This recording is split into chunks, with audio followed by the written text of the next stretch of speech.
Ini sih Bu minat investor dunia Bu saat ini soal terkait green bond khususnya buat di Indonesia mungkin secara umum Ibu melihatnya seperti apa Bu? Iya, kalau dari market sounding kita gitu ya, sangat besar animonya karena melihat Indonesia ini dengan negara dengan jumlah penduduk yang banyak, kebutuhan akan energi ini kan meningkat dan hari ini masih didominasi oleh fosil energi. Makanya peluang untuk mengembangkan green energy ini sangat besar dengan pasar yang captive yaitu penduduk Indonesia. Belum lagi kalau kita bicara untuk ekspor ya ke negara tetangga karena kita punya banyak semua sumber daya alam.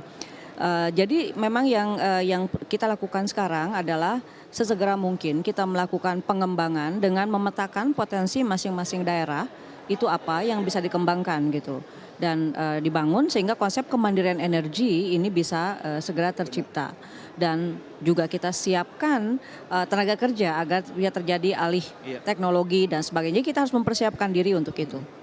Bu, kalau kita lihat Pertamina cukup agresif Bu melakukan kerjasama dengan perusahaan global dalam mengembangkan energi-energi baru yang ramah lingkungan Bu.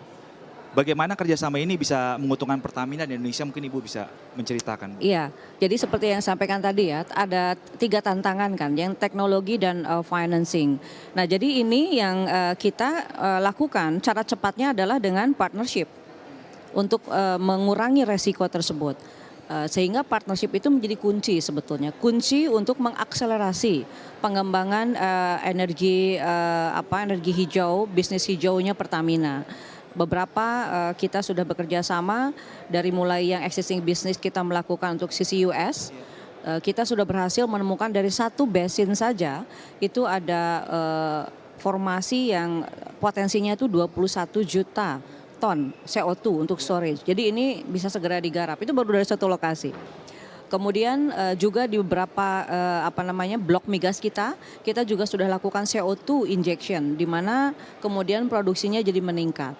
Itu juga dengan partnership dan kita juga masuk di bisnis-bisnis baru, pengembangan hidrogen ya, kemudian pengembangan di baterai EV ecosystem dan juga di sustainable aviation fuel. Jadi kemarin kalau kita bicara dengan partner-partner di luar, mereka sangat tertarik untuk ikut investasi di Indonesia karena kita punya resource, kita punya market. Jadi 2 hal ini yang belum tentu dimiliki negara lain. Jadi potensi kita dan saya melihat sebetulnya memang hari ini kelihatannya gloomy ya dengan adanya geopolitik atau perang gitu. Kalau saya dari sisi kacamata energi bersih kita lihat secara positif. Positifnya adalah dengan harga migas yang tinggi maka keekonomian untuk energi baru dan terbarukan itu menjadi meningkat. Iya kan? Karena sekarang bisa jadi lebih murah. Gitu. Oleh karena itu ini kemudian meningkatkan appetite dari investor dan juga kita harus akselerasi momentum ini adalah momentum yang sangat baik untuk kita mengakselerasi EBT di Indonesia. Berarti di tengah kegelapan ekonomi masih ada optimisme Bu ya di sektor. Kita harus selalu menemukan. Kita harus selalu menemukan di setiap masalah pasti ada peluang. Nah itu kita fokus ke situ aja. Bu, kalau boleh cerita negara-negara mana Bu yang sudah tertarik mungkin Bu untuk bekerja sama dengan Pertamina Bu? Pengembangan. Kita sudah kerjasama dengan Jepang, kemudian kita kerjasama dengan Middle East, baik itu dari Emirat ataupun Arab Saudi.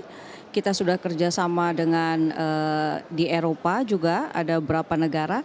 Jadi sebetulnya Korea, China, semua tuh banyak yang mau bekerja sama dengan kita. Jadi ya itu karena kita punya kekayaan alam yang besar dan sumber daya manusia yang banyak gitu.